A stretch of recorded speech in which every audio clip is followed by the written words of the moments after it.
Nos encontramos a domingo, con un día en el que el precio de Bitcoin no se ha movido apenas nada. Vamos a aprovechar este día para hablar de datos más largo plazo, datos macroeconómicos que pueden afectar al precio para las próximas semanas y que habría que tener en cuenta en nuestros próximos análisis.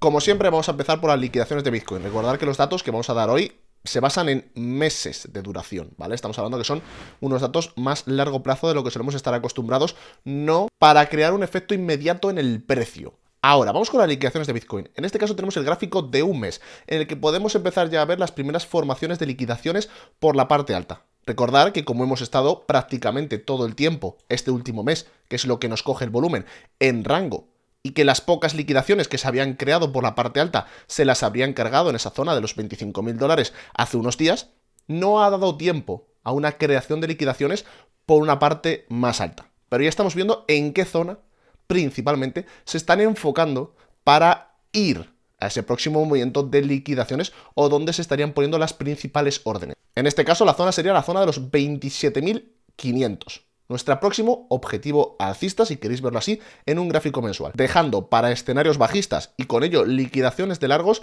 la zona de los $21.000 que actualmente estaría bastante cargada de liquidaciones con más de 35 billones de ellas. Todo esto en un escenario en el que nos encontramos en los máximos de la estructura de diario del precio de Bitcoin. Recordando que tenemos nuestro gap de la CME en lo que sería la zona de los 28.300, un poco más arriba de donde se encontrarían las liquidaciones en estos momentos. Ahora, pasemos con las noticias. En este caso, nuestro compañero Hispocrypto es el que se ha encargado de traernos estos jugosos datos, en el que estamos viendo ahora por pantalla. Vamos a ver lo que sería el whale ratio. Para quien no sepa lo que significa, nos viene a la explicación justo a continuación. Se basaría en la suma de las 10 principales transacciones enviadas a Exchange por parte de BTC, de todo el mercado, entre todas y cada una de las transacciones que ha habido. Podéis parar el vídeo y leerlo vosotros mismos, pero vendría diciendo en qué momento tenemos más actividad por parte de las ballenas o gente que mueve cantidades de Bitcoin muy altas, de envíos de Bitcoin. Quiero que se recuerde este punto, son actividad de las ballenas de envíos de Bitcoin a Exchange, y cuando lo que tenemos son más actividad por parte de los retails. Cuanto más arriba, más ballenas, cuanto más abajo, más retails. Ahora, ¿qué es lo que estamos viendo? ¿Quiénes son los que principalmente estarían mandando Bitcoin a los exchanges? Principalmente las ballenas se encuentran en lo que sería actualmente máximos del último año entero. Con ello, estaré dejando dos ideas principales en el mercado. Número uno, las ballenas les interesa mucho este nivel y por ello están enviando muchos Bitcoins. Y por el otro lado, aparte de interesarles este nivel de precio, tendríamos el otro extremo. Y es que los retails no quieren vender. ¿Por qué decimos esto? Porque muestra todas las transacciones, la suma de las 10 primeras por parte de las ballenas, más todas las transacciones, dividida entre todas las transacciones de todas las personas. Si este gráfico sube, puede significar dos cosas.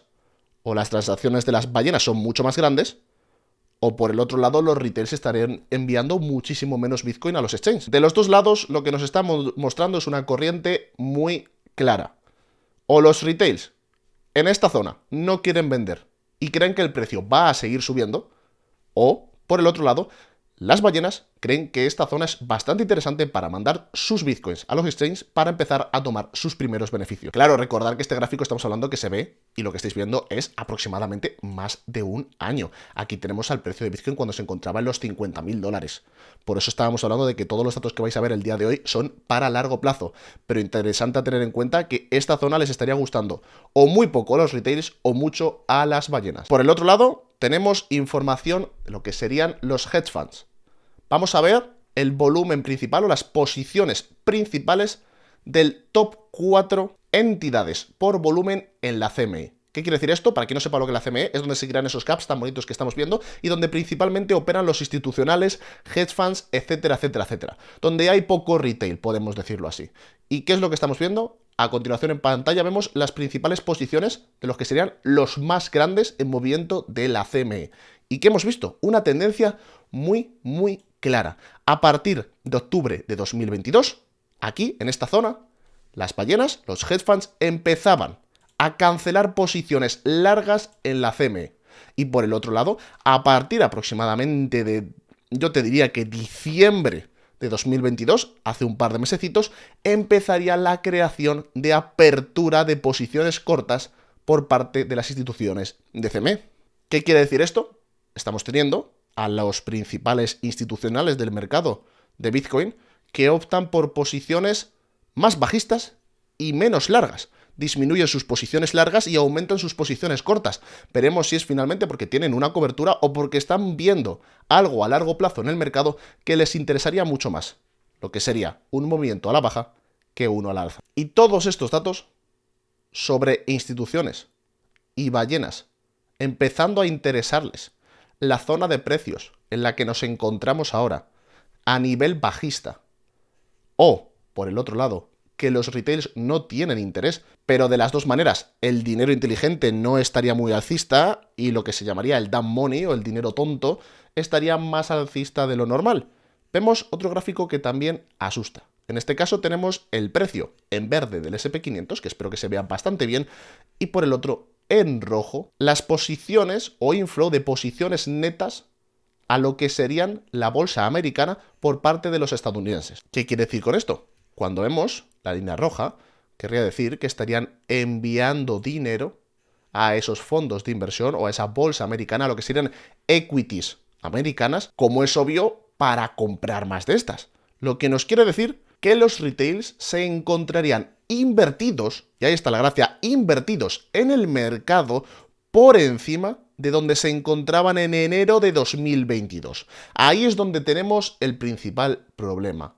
Tenemos a todos los retails entrando en masa al mercado en estos momentos. Ya veremos si es un momento óptimo o no es óptimo, pero como se dice, el dumb money, el dinero tonto, no acaba o suele tener la razón. Un ingreso de dinero así de estas cantidades, lo único que nos está demostrando es que en estos momentos los retails están con la mayor exposición al riesgo posible y con ello a mayor exposición a posibles bajadas de la bolsa americana. Mientras que por el otro lado estamos viendo cómo las instituciones empiezan a aflojar un poquito el ritmo. Con todos los datos dichos, que os quería enseñar para el día de hoy, para que cada uno ya lo vaya pensando, porque lo que acabáis de ver son gráficos que, como habéis visto, se remontan a un año hacia atrás. Casi todos partían a partir de enero. Entonces, tenerlo en cuenta a la hora de tomar decisiones para los próximos meses, no para ahora, no estamos hablando de esta semana.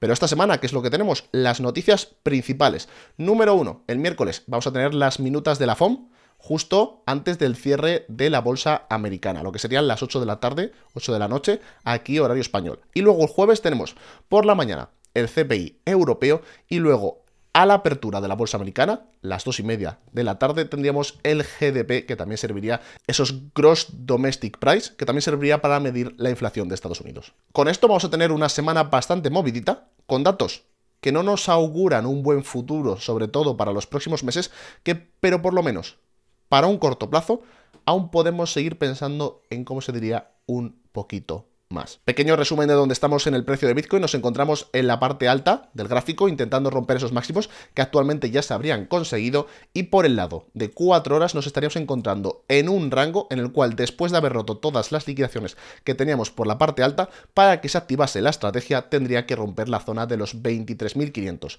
Si no rompe la zona de los 23.500, cualquier escenario estaría mejor previsto de manera alcista. Y con todo esto dicho, chicos, espero que os haya gustado el vídeo y como siempre nos vemos en la próxima. Hasta luego.